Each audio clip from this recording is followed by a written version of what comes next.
super crazy. And then she picks up that big ass piece of mirror. Mirror and tries to attack and tries to kill him.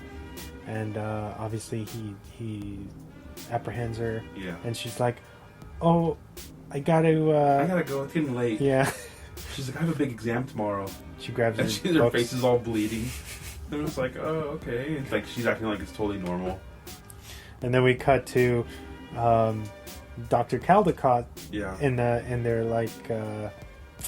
They're doing a procedure on her, trying to fix her. They're like, "Oh, we gotta fix her." Another malfunctioning ship. They're like, "Well, what do we tell her parents?" We'll tell her, "Don't expect her at cheerleading practice this week." That shit's fucking funny. The brain implants. Katie Holmes, she sneaks into the boiler room. That's right. Yeah, that's right after. Yeah, though, I thought. Where she sneaks into the boiler room to find because they have a little stash where they keep like cigarettes, right? And she finds a CD, yeah. And then Chug knows where the little secret hangout spot is, and so you hear somebody come in. Here. Yeah, where are you? And then they have that. It's like a, how do you say it? Like an iconic moment for this movie. Yeah. Is this little maybe like 45-second conversation where he's like, "So like Rachel, can I ask you a question?" Yeah. Yeah. Will you go out with me? She's like, "No, Chug. I won't go out with you." And he's, "Why not?" Yeah. He tries to rape her. Yeah. He's like, "Come on, babe. Give up the play for old Chuggy." He starts groping her and shit. That's not funny, but it's funny the stupid shit that he says. Yeah. Lines. Yeah.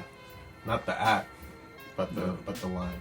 And then that's when the rats get near the eradicator, or what it's called, and it makes it go off, and then it messes with his programming. He like goes haywire. He starts screaming, and that's when you find out that or Dorian is like, "Oh shit, like this actually might work." Yeah, because he's behind one of the water heaters or something, and he's kind of "Oh, that's interesting." The whole thing go down. Yeah. And then it's funny, even as Chug is walking away, he's still like glitching as he walks out of the. He's like, "Ugh." You can hear the little sounds that they put in. That's just rats from the bay. Yeah. Some giant ass rats that they have. Rat farm,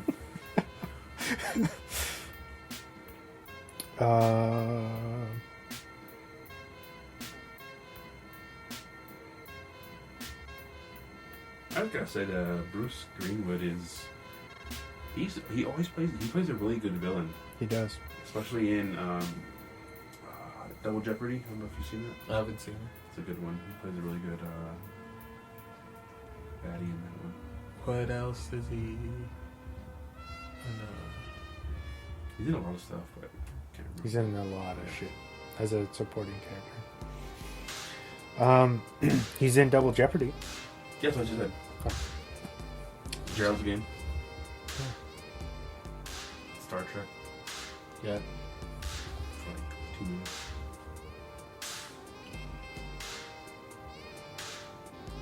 So after Chug, he breaks the machine. He finds that machine, the Eradicator, right, and breaks it, and then that ceases the malfunction. After the sound goes away, he comes back. He's like, "What are you looking at?" or whatever again. Like all robotic. And then that kind of launches the investigation between Steve and Rachel, because it's just them two. That's all they really have. And they watch the CD, and it's Gavin's basically kind of farewell. Like, if you're watching this, that means that I didn't make it. I hope you're not having to watch this. But he's like, that would really suck. Yeah. I think he says if I'm walking around with them with Chug and something like that, and he's like, then that means they've gotten to me. What does he tell them? That do you remember? I think it's basically just more of his theory of like what's going on. He's like, there's a vast conspiracy to control the youth and make us kind of be like straight laced or whatever, like the perfect team. Yeah, exactly. Making like the perfect team. And so they end up being led to an insane asylum to, I guess, kind of look for clues as to what's going on. Oh, because they want to find it. They find out where the psychiatrist worked before the school, and that led them to across the bay. So that's where they're going now, to that insane asylum where he worked. And so they run into a bunch of creepy people. Yeah. And then finally, before they get kind of caught, they end up in this woman's room, this young girl's room, and she's like, meet the musical little creatures that hide among the flowers. Yeah. And that's all she can say. And when they happen to look at her armband, they realize that it's Caldecott's daughter. Yeah. Oh, Jesus Christ. Felt to be lobotomized and stuff. The psychologist's daughter. He was using his own. He used his own daughter for. Damn, they did. This is his daughter. He did this to his own daughter. Like nobody's safe. Yeah. Their face is like, oh, what? Yeah. Yeah, she's all fucking broken. And that's when they take off. They're like, we gotta get the fuck out of here, man. That's when the music plays. Yeah. Yeah. And We'll insert that right here. Insert that shit. Yeah, you should. That'd be cool. And then they go to the gas station to get gas before the last ferry of the night, takes off. And that's when the sheriff stops them and basically tries to arrest both of them. And then he's like, where are you guys going? And they're like, oh, we just came back from studying. He's like, where's your books? Yeah. Get out the truck.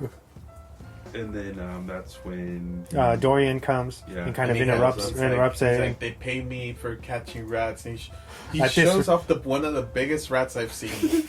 And I was like, what the fuck? He goes, at this rate, I'm gonna be rich. Or whatever. Yeah. It's like 25 cents a rat.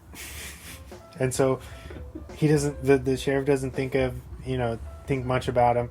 He's like, "Hey, you guys need to step out of the car," because they try to leave. Yeah. They're like, "Oh, where are you going?" Puts him in his car to kind of detain them, and then Dorian fucking hits him over the head, knocks him out, and he goes, "That's a big rat." That shit was hilarious, dude. Those one-liners. He's so funny. Yeah. And so he kind of he rescues them. Yeah. And then they go back home, and that's when Steve tries to take his sister. His parents. Right? He tries to take his sister, and then as his parents are there, they confront him. They're like, "Steve, what are you doing?"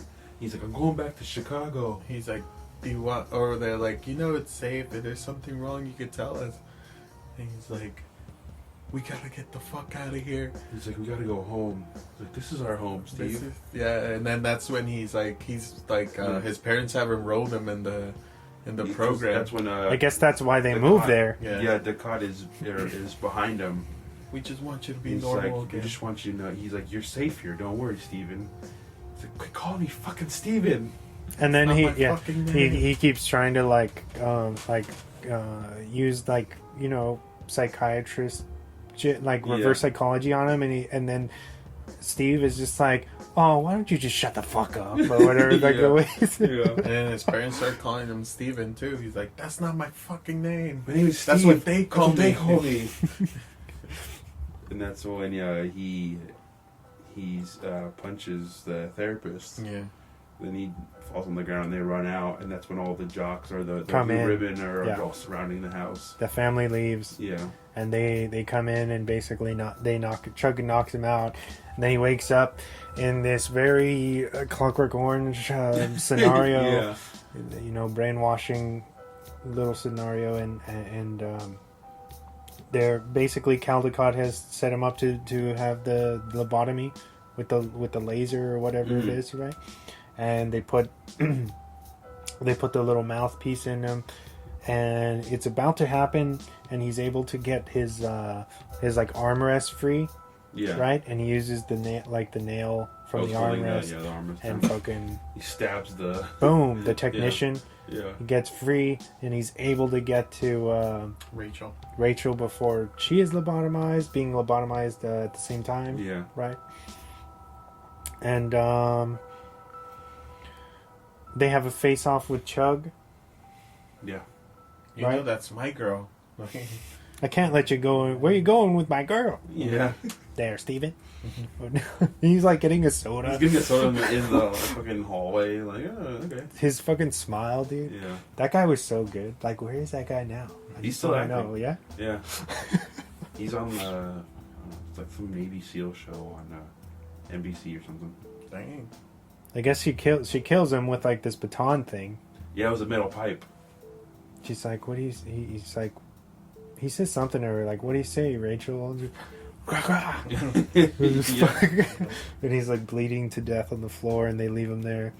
And they run, I think they... Yeah, they run to catch the ferry, right? No, they run out of the building, and that's when UV and his sister are right Oh, yeah, there. in the truck.